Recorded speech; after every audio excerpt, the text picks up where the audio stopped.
Et on continue sur les projets urbains puisqu'il s'agit d'un vœu relatif au co-living et la parole est à Barbara Gomes. Et on continue avec la SNCF qui a les oreilles qui sifflent. Contexte un petit peu. Donc pourquoi ce vœu on est dans un... Alors je vais commencer par une définition très à ma sauce, je dois bien le concéder, de ce qu'est le co-living. Vous avez peut-être déjà entendu parler de cela, le co-living, et de manière générale, dès qu'il y a une opération de naming en ing, c'est souvent pour cacher la réalité de quelque chose qui n'est pas du tout sympa derrière des gros efforts de communication. Le co-living, ce n'est pas autre chose que des propositions de colocation à des tarifs absolument démentiels, sous prétexte qu'on offre des services par hôtelier. Des fois, c'est juste l'accès au Wi-Fi ou une salle de sport, qui est un investissement pas très cher pour se permettre de ne respecter absolument aucun droit des travailleurs. Excusez-moi, c'est mon travers. Droit des locataires. Pas de respect de l'encadrement des loyers, pas de respect en fait des baux classiques d'habitation. Enfin bref, c'est du bail civil, c'est très très sale. Et les dernières annonces, alors j'avais déjà cité à certains d'entre vous ici une annonce que j'avais vu passer de 22 mètres carrés à 1850 €. Là, la dernière qu'on vient de m'envoyer, c'était un 10 mètres carrés à 1750 €. Alors voilà, donc ça c'est le co-living et co-living avec des promoteurs et donc qui se frottent les mains avec la crise du bureau actuel parce que c'est beaucoup de nouvelles opportunités pour se faire beaucoup d'argent et beaucoup d'argent sur le dos évidemment des personnes qui ont beaucoup de difficultés à se loger et qui n'ont pas d'autre choix que d'accepter des produits qui dépassent effectivement l'encadrement de loyer et l'ensemble des règles protectrices des locataires. Parmi ces personnes cibles, il y a évidemment les étudiantes et les étudiants. Et donc non seulement pour les ménages, on sait qu'aujourd'hui le logement, c'est compliqué déjà d'avoir un toit sur sa tête, que c'est le premier poste des dépenses des ménages, mais qu'en plus quand on est étudiante et étudiant, ça met les études en péril, puisque pour pouvoir payer ce co-living à un prix démentiel, il faut travailler encore davantage et donc avoir moins de temps pour étudier. Cette petite parenthèse de définition faite, je donnerai quand même un autre élément de contexte qui explique pourquoi est-ce que nous demandons à ce que toutes nos forces soient mises pour que ce projet, dans notre projet Hébert, qui nous est si cher, on n'ait pas justement un lot qui disparaisse au profit du co-living, puisque c'est le risque aujourd'hui auquel on est confronté. Cette crise du logement, ce projet qui arrive de façon un peu surprise, je dois vous avouer, en nous annonçant qu'on va faire du co-living à Hébert, il intervient aussi dans un moment où on est censé réaffirmer des messages forts au niveau politique. Ne nous cachons pas que cette question de logement, cette question du co-living, elle va être au cœur de la campagne municipale parce que elle est au cœur de nos projets de société. Et donc c'est le moment ou jamais d'affirmer nos positions politiques, de dire aux habitantes et aux habitants le projet qui est le nôtre, ce qu'on porte et ce qu'on refuse pour nos habitantes et nos habitants. Donc il faut qu'on puisse dire à nos habitantes et à nos habitants que lorsque des opportunités de faire du logement se présentent, ce ne sera pas du logement à n'importe quel coût pour eux, qu'on n'accepte pas que sous prétexte de crise du logement, on se retrouve avec des projets qui font exploser toutes les protections qui ont été construites jusque-là. C'est un message aussi qu'on doit adresser aux promoteurs pour leur dire que les politiques de la ville que l'on mène n'ont pas vocation à favoriser leur enrichissement sur le dos des personnes par ailleurs les plus vulnérables, sur le dos des ménages qui veulent rester dans leur ville. Et donc la question en fait, qu'on pose aussi avec ce vœu, c'est allons-nous aujourd'hui porter collectivement ce message, adresser collectivement ce message, notamment donc aux Parisiennes et aux Parisiens et à l'ensemble des personnes qui verraient dans la crise du logement et la crise du bureau que nous affrontons un moyen de se faire plus d'argent au lieu de loger les gens. Merci beaucoup. J'ai reçu 2 demandes d'explication de vote. D'abord Anne-Claire Boux et puis ensuite Mario Gonzalez. Merci beaucoup, Monsieur le maire. Chers collègues, chère Barbara Gomez, merci beaucoup pour ce vœu. En effet, le logement est une préoccupation majeure des Parisiens et des Parisiennes, en particulier des plus précaires, et en particulier, vous l'avez souligné, des étudiants qui, en cette rentrée, galèrent pour trouver un logement, et certains n'arrivent pas à trouver un logement, certains venant de d'autres départements et régions de France se retrouvent sans logement alors même qu'ils étudient à Paris. C'est une situation assez problématique, et c'est pour ça qu'en tant que majorité de gauche et écologiste, nous portons cet objectif ambitieux de 30% de logement social et de logement abordable à Paris, un objectif que nous avons renouvelé dans le cadre du plan local d'urbanisme bioclimatique que nous avons voté et qui donne deux priorités, bien sûr celle du logement, mais aussi celle de la végétalisation pour faire face aux enjeux du changement climatique. Et ce projet, comme un certain nombre de projets, est un projet très ancien, toujours en phase 1, et qui, du coup, ne sont plus forcément complètement en phase avec aujourd'hui les orientations, puisque, bien sûr, en 10 ans, je ne sais pas depuis combien de temps dure la phase 1, mais en effet, depuis ce nombre d'années, nous avons cet enjeu de l'urgence climatique, cet enjeu du logement qui explose. Et donc, c'est pour ça qu'aujourd'hui, dans les réorientations qui sont faites de ces projets, nous devons avoir ces objectifs ambitieux. Et c'est pour ça que nous soutenons, en tant que groupe écologiste et citoyen, cette demande de logement social au profit des étudiants pour faire face, pour les aider face aux difficultés que les étudiants rencontrent actuellement. Et nous partageons aussi cette alerte sur le développement du co-living. Le co-living ne doit pas avoir sa place à Paris, puisqu'il échappe en effet à la régulation sur laquelle nous sommes très attentifs pour éviter en effet que ces logements ne soient réservés qu'aux classes aisées qui peuvent se le payer. Et encore une fois, le co-living, c'est du logement en moins pour les Parisiens et les Parisiennes. C'est pour ça que le groupe écologiste et citoyen votera ce vœu. Merci. Merci Mario. Merci Monsieur le maire, merci pour ces explications de vote. Alors, un élément de contexte qui me permet de préciser un peu plus la temporalité de Hébert et de cette fameuse phase 1, puisqu'effectivement c'est une temporalité qui est longue. D'abord, rappeler que le projet Hébert, comme l'intégralité de nos projets urbains, souhaite une mixité fonctionnelle. C'est-à-dire, ce que l'on souhaite, c'est dans un même quartier, permettre non seulement d'y loger des personnes, mais également qu'il y ait une offre de services, une activité qui permette des flux aussi bien diurnes que nocturnes et une activité continue du quartier. Nous ne voulons plus, dans le 18e, de cités dortoirs, parce que nous savons que ces cités dortoirs ne fonctionnent pas et vivent mal. Et les habitants, d'ailleurs, nous le disent et sont dans l'attente d'équipements, sont en l'attente d'activités, sont en l'attente de flux qui permettent à leur quartier de vivre et de vivre normalement. C'est la raison pour laquelle, dans le quartier Hébert, vous avez, et c'est le PLU bioclimatique qui le prévoit notamment, 60% de logements sociaux. 60% de logements, pardon. Et le reste en activité, commerce et autres. Et était prévu notamment ce fameux logis, qui a connu beaucoup d'évolutions, qui était destiné à du bureau. Et forcément, le bureau, nous savons tous la crise qu'il traverse. Et donc se pose la question de comment réaffecter ce logis. On parle quand même de 27 000 mètres carrés. Et la difficulté que l'on a, c'est qu'on ne veut pas faire de cité dortoir. Première difficulté. Donc faire encore plus de logements, on se retrouverait avec une cité dortoir. Première difficulté. Deuxième difficulté, elle est liée à cette temporalité. La phase 1, elle est longue. Hein. Mais on y arrive. Vous avez déjà 5 projets qui vont être construits. Mais attention, parce que si l'on tarde trop sur le logis, ce que l'on va avoir, c'est 5 lots de logements et rien d'autre.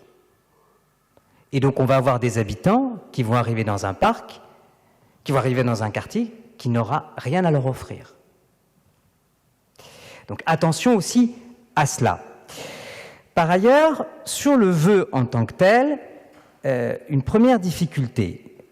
il est demandé que la ville renonce. La ville n'a pas à renoncer à rien. C'est pas son programme. Encore une fois, on n'est pas l'aménageur. D'ailleurs, Émile a raison. C'est vrai que ça pose la question, effectivement, de la gestion des grands projets urbains par des acteurs privés. Après, ça coûte de l'argent. Et inutile de dire que Gare des Mines et Chapelle-Charbon ont coûté très cher et la SNCF en a bien profité. Mais là, en l'occurrence, on n'a pas la maîtrise. On n'a pas la maîtrise. Le seul maîtrise que l'on ait, c'est les autorisations d'urbanisme, et notamment les permis. Ensuite, sur ce vœu, il est proposé de faire en lieu et place du logement étudiant. Donc, première difficulté, je renvoie à ce que je disais tout à l'heure. Il va falloir que nous assumions à ce moment-là de refaire une cité dortoir. Nous savons tous que ça ne fonctionne pas. Deuxième difficulté sur le logement étudiant, nous sommes en train de parler de 1000 mètres carrés, de 27 000 mètres carrés et de 1000 lits, peut-être un petit peu moins. Je ne connais aucune structure aujourd'hui publique, mais ça peut évoluer, je ne suis pas fermé, mais aujourd'hui je n'en connais pas, qui soit capable de gérer convenablement 27 000 mètres carrés de logement étudiant. Le Crous, eh bien, justement, j'ai appris par les représentants de l'État que il a été demandé au Crous de calmer un petit peu ses ambitions sur la reprise de nouveaux sites, pour une simple et bonne raison, c'est que aujourd'hui le Crous, eh bien, dès qu'il s'agit de produits un peu plus innovants en termes de logement étudiant, ils ne savent pas nécessairement faire. C'est difficile. Mais je pense qu'on a tous à apprendre, on a tous collectivement à apprendre sur qu'est-ce que l'on souhaite comme logement étudiant. C'est le cas pour le logement étudiant, c'est le cas pour les foyers jeunes travailleurs. Mais si ces logements étudiants, sur 27 000 mètres carrés, comme ils existent aujourd'hui, ce serait une catastrophe. Ce serait une catastrophe parce que le Crous ou tout autre organisme n'aurait pas les moyens humains d'animer ce site-là et n'aurait pas les moyens humains d'animer un site d'une telle importance et de l'encadrer comme il se doit. Et en plus, naturellement, tout simplement, nous n'aurions pas ce flux que nous attendons dans ce quartier. Et puis, dernier point également, vous évoquez les besoins du territoire. Alors, attention, sur le logement étudiant, petite précision importante quand même, c'est 486 logements étudiants qui vont être construits à Gare des Mines, dont 2 projets qui viennent de passer les jurys architecturaux que M. Ehlers adore. Et à cela, il faut rajouter 235 logements qui vont être créés dans l'ancienne école de coiffure. Donc on est déjà à plus de 600 logements étudiants. Donc, besoin du territoire, peut-être parisien, mais pas besoin du territoire du nord du 18e, qui va être amplement fourni en logements étudiants.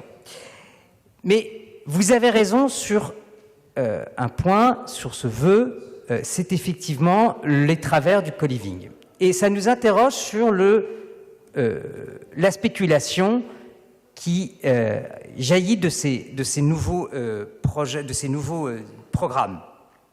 Vous évoquez à juste titre qu'il y a un détournement de l'encadrement des loyers. C'est vrai. Je ne suis pas tout à fait d'accord sur les loyers que vous énoncez. C'est pas vrai. Moi, j'ai vu des loyers moins chers, mais qui restent. J'ai fait encore le calcul. J'ai regardé rien que sur l'opérateur en question. On est grosso modo à 2 fois le loyer de référence pour l'encadrement des loyers. C'est-à-dire que sur le secteur Évangile, on est à 28 € du mètre carré à peu près, et l'offre qui serait celle de cet opérateur se situerait aux alentours de 45 € du mètre carré. Est-ce que les services qu'offre cet opérateur justifie un doublement de l'encadrement des loyers? Et là, vous posez une vraie question. Et là, c'est vrai que on peut se dire, est-ce qu'un gymnase et des cuisines partagées justifient un tel dépassement de l'encadrement des loyers? Donc effectivement, à ce niveau-là, ce genre de programme pose question. Et d'ailleurs, effectivement, cela nous avait été présenté comme une résidence de tourisme, jusqu'à ce que l'on découvre qu'en réalité, il s'agit effectivement d'offres de baux, d'habitation, tout simplement, à des loyers qui sont tout simplement le double de l'encadrement des loyers. Donc, au regard de toutes ces problématiques, la cohérence au niveau du quartier, éviter de créer une cité dortoir, permettre l'animation du quartier, la temporalité du projet urbain, mais aussi au regard des travers de ce genre de produit et du détournement manifeste dans l'encadrement des loyers, nous avons entamé un dialogue avec l'opérateur pour faire évoluer cette programmation, et ce dialogue est en cours. Donc, pour permettre à ce dialogue de se poursuivre, en ce qui me concerne, je ne vous appelle pas à retirer ce vœu, je n'appelle pas non plus à voter pour, je n'appelle pas non plus à voter contre, j'appelle à tout simplement m'abstenir pour permettre au dialogue avec l'opérateur de se poursuivre. Merci. Merci Mario. On voit dans ces interventions, ces 3 interventions, l'immense complexité de faire évoluer notre ville avec l'action publique un maximum, mais aussi avec des acteurs privés ou semi-privés, et les injonctions contradictoires auxquelles nous sommes tous confrontés. Et donc, mais par ailleurs, je laisse la parole à Gérald Briand. Oui, c'est pour une explication de vote du groupe communiste. Je suis un petit peu surpris de l'argumentation de du remarquable adjoint au logement et urbaniste que j'écoute, parce que j'entends des mots que j'ai pas l'habitude d'entendre. Sur cité dortoir, j'en passe et des meilleurs quand on parle de logement social. Je suis un peu étonné qu'on retrouve ça de ta part, Mario, en toute amitié. Je suis aussi un petit peu étonné qu'on ne prenne pas conscience collectivement, parce qu'on n'est quand même pas des lapins de 6 semaines, on va dire, hein, de ce que c'est que le co-living, c'est-à-dire pour nombreux promoteurs, la possibilité enfin de s'échapper du cadre et de pouvoir libéraliser un marché qui était super protégé. Si nous, professionnels de cette question-là, nous ne voyons pas la plaie béante qui est en train de s'ouvrir et qui va permettre à toute une série de gens qui sont, je ne vais pas dire mal intentionnés, mais qui vont voir une perspective économique s'ouvrir de façon très très forte. Si nous, on n'y met pas les freins, à notre échelle, qui va le faire ? Qui va le faire ? Qui va le faire ? Donc je le dis très tranquillement, c'est-à-dire que aujourd'hui, il n'est pas urgent de s'abstenir. Aujourd'hui, il est urgent de prendre position. On nous demande, nous, de prendre position. Êtes-vous pour ou contre ? C'est pas peut-être, c'est pas on va voir, à discuter. Non, non, on sait face à quoi on est aujourd'hui. C'est-à-dire une opération qui vise à pouvoir, pour un certain nombre d'entrepreneurs, qui sont très respectables, mais qui ont vu aujourd'hui une faille et qui vont s'y engouffrer. Donc après, qu'il y ait des discussions, qu'il y ait des idées, que tout soit mis sur le marché, on va dire, pour dire les choses très tranquillement, pourquoi pas ? Pourquoi pas ? Mais aujourd'hui, les premières chiffres qu'on a là-dessus me font dire qu'il faut mettre un coup d'arrêt. Donc mettons un coup d'arrêt aujourd'hui, et je propose que donc qu'on vote ce vœu. Enfin, en tout cas, nous, on va le faire, avec joie. Ça ne nous avait pas échappé que vous alliez le voter. Oui. Les explications de vote, c'est 2 minutes. Les explications de vote des communistes sur des vœux communistes, ça ne devrait pas exister. Non, mais ça, c'est stalinien, ça, comme remarque. Les explications de texte qui visent à étaler les dissensions dans votre majorité, si on pouvait, à 21h45, ne pas assister à ça, ça nous arrangerait énormément. Donc, pas d'explication de vote sur le vœu de votre collègue, désolé. Et ensuite, c'est 2 minutes. Merci. Alors, vous aurez constaté depuis un certain temps que je suis maire, que je ne sais pas si c'est un défaut ou une qualité, j'ai tendance à penser que c'est plutôt une qualité, je coupe assez rarement la parole et c'est vrai, je fais respecter de façon assez libre le règlement intérieur pour 2 raisons. La première, c'est que de toute façon, ceux qui ont envie de s'exprimer finissent toujours par s'exprimer. Donc, on gagne du temps en le laissant faire. Et par ailleurs, parce que je pense que c'est le lieu le plus adapté pour ce type de discussion. C'est vrai, j'ai connu des conseils d'arrondissement qui finissaient à 2h du mat', on n'en est plus là. Mais cela dit, bon, voilà, je pense qu'on peut tous s'écouter, même si c'est un peu long. D'ailleurs, je suis pareil dans les réunions publiques, donc on finit toujours assez tard. Et je crois, je ne sais pas si c'est bien ou c'est pas bien, mais en tout cas, c'est comme ça. Et j'ai pas l'intention trop de changer, parce qu'en fait, quand on essaye de corseter les choses, ça finit toujours plutôt mal. Et donc, je vais mettre aux voix le vœu déposé par les élus du groupe communiste et citoyen, présenté par Barbara Gomez et défendu notamment par Gérald Briand. Qui est pour, qui est contre, qui s'abstient, il est adopté. Tu t'abstiens, toi ? Non, non. Ah oui, d'accord, je me posais la question. Il est adopté.